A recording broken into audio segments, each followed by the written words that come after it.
ఈ నెల 20న యువగళం పాదయాత్ర ముగింపునకు విజయనగరం జిల్లా భోగాపురంలో భారీ ఏర్పాట్లు జరుగుతున్నాయని మాజీ మంత్రి గంటా శ్రీనివాసరావు అన్నారు. విశాఖ జిల్లాలోకి పాదయాత్ర చేరుకుంటున్న నేపథ్యంలో టీడీపీ జనసేన నాయకులు లోకేష్ కు ఘన స్వాగతం పలికారు.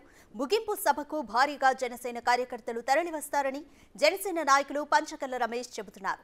ఇక మరింత సమాచారం మా విశాఖ ప్రతినిధి రాజు అందిస్తారు. నారా లోకేష్ పాదయాత్ర ముగింపు దశకైతే చేరుకున్నటువంటి పరిస్థితి ఉంది. ఘనస్వాగతాలు పలుకుతున్నారు. రేపు విశాఖపట్నం గాజువాక నియోజకవర్గంలో ముగింపు అయితే ఉంటుంది. 20వ తారీఖున భారీ బహిరంగ సభ ఉంది. ప్రస్తుతం మనతో పాటు గంటా శ్రీనివాస్ గారు ఉన్నారు. సార్, ముగింపు సభకు సంబంధించి భారీ ఏర్పాట్లు భోగాపురంలో జరుగుతున్నాయి. ఏర్పాట్లకు సంబంధించి ఏం చెప్తారు? ఏదైతే నారా లోకేష్ గారి యువగళం ఒక సాహసోపేతమైన యాత్ర అది. ఎందుకంటే 4000 కిలోమీటర్లు టార్గెట్గా పెట్టుకొని అలుపెరగకుండా ఆయన పాదయాత్ర చేయటం. అయితే అనుకోని అవాంతరాలు చంద్రబాబు నాయుడు గారి యొక్క అక్రమ అరెస్ట్ తోటి తాత్కాలిక కొంత విరామం ఇచ్చినా కూడా మళ్ళీ దాన్ని కొనసాగించి రేపు అగలంపూడి దగ్గర పాదయాత్ర క్లోజ్ అవుతూ ఉంది. ఎల్లుండి ఒకరోజు గ్యాప్ ఇచ్చి 20న నెల్లిమర్ల కాన్స్టిట్యున్సీలో పోలిపల్లి విలేజ్ దగ్గర భారీ బహిరంగ ఏర్పాటు చేస్తూ ఉన్నాం. దానికి సంబంధించి ఇప్పటికే ఏర్పాట్లు పూర్తయినాయి. దాదాపు 6 నుంచి 7 లక్షల మంది రాష్ట్రం నలుమూల నుంచి కూడా రాబోతా ఉన్నారు. దీనికి పార్టీ జాతీయ అధ్యక్షులు చంద్రబాబు నాయుడు గారితో పాటు తెలుగుదేశం పార్టీ అధినేత మహారాజులు కూడా వస్తూ ఉన్నారు.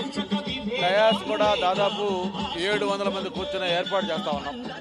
అలాగే చివరి నిలబడి ఉన్న వ్యక్తికి కూడా ఖచ్చితంగా డయాస్ కనిపించే విధంగా LED స్క్రీన్స్, అలాగే ఎక్సలెంట్ సౌండ్ సిస్టమ్స్తో పాటు ఒక మంచి అనుభూతి కలిగించే విధంగా మీటింగ్ అంతా కూడా ఏర్పాట్లు చక్కగా చేస్తూ ఉన్నాం. వచ్చిన వాళ్ళందరికీ అకామిడేషన్ కానీ భోజనం వసతి కానీ అన్నీ కూడా చక్కగా ఏర్పాటు చేస్తా ఉన్నాం. అది అనుమతికి సంబంధించి అన్నీ క్లియర్ అయినట్లేనా? అన్ని ఏది కూడా పెండింగ్ లేవు, అన్నీ క్లియర్ అయిపోయినాయి. అన్ని ఏర్పాట్లు శరవేగంగా పూర్తవుతా ఉన్నాయి. మనతో పాటు జనసేన నాయకులు పంచకర్ల రమేష్ బాబు గారు అంటే జరుగుతుంది. మీరు టీడీపీ రెండు కలిసి ఇప్పుడు పోటీలోకి వెళ్తున్నారు. ఈ నేపథ్యంలో ఘన స్వాగతం పలకడానికి లోకేష్ బాబు గారికి వచ్చారు. ఏం చెప్తారు?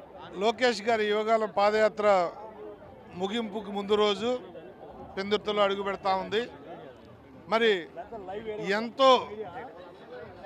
ఎన్నో ప్రాబ్లమ్స్ ఫేస్ చేసి కూడా ఈ ప్రభుత్వం ఎన్నో అడ్డంకులు కలిగించినప్పటికీ కూడా దిగ్విజయంగా పూర్తి చేస్తున్నందుకు వారికి శుభాభినందనలు తెలియజేస్తూ పెద్ద ఎత్తున స్వాగత సత్కారాలు ఇక్కడ ఏర్పాటు చేయడం జరిగింది. తెలుగుదేశం జనసేన నవ్వుతో నా భవిష్యత్తు అన్నట్టు జరిగిన ఈ పాదయాత్రలో మేము కూడా భాగస్వాములు అవుతున్నందుకు చాలా ఆనందంగా ఉంది. తప్పకుండా ఈ పాదయాత్ర దిగ్విజయంగా రేపటితో పూర్తి కాబోతా ఉంది. అలాగే 20వ తారీఖు జరిగే బహిరంగ సభ కూడా నవ్వుతో నా భవిష్యత్తు అన్నట్టు జరగబోతుంది అనే దాంట్లో ఏమాత్రం సందేహం లేదు.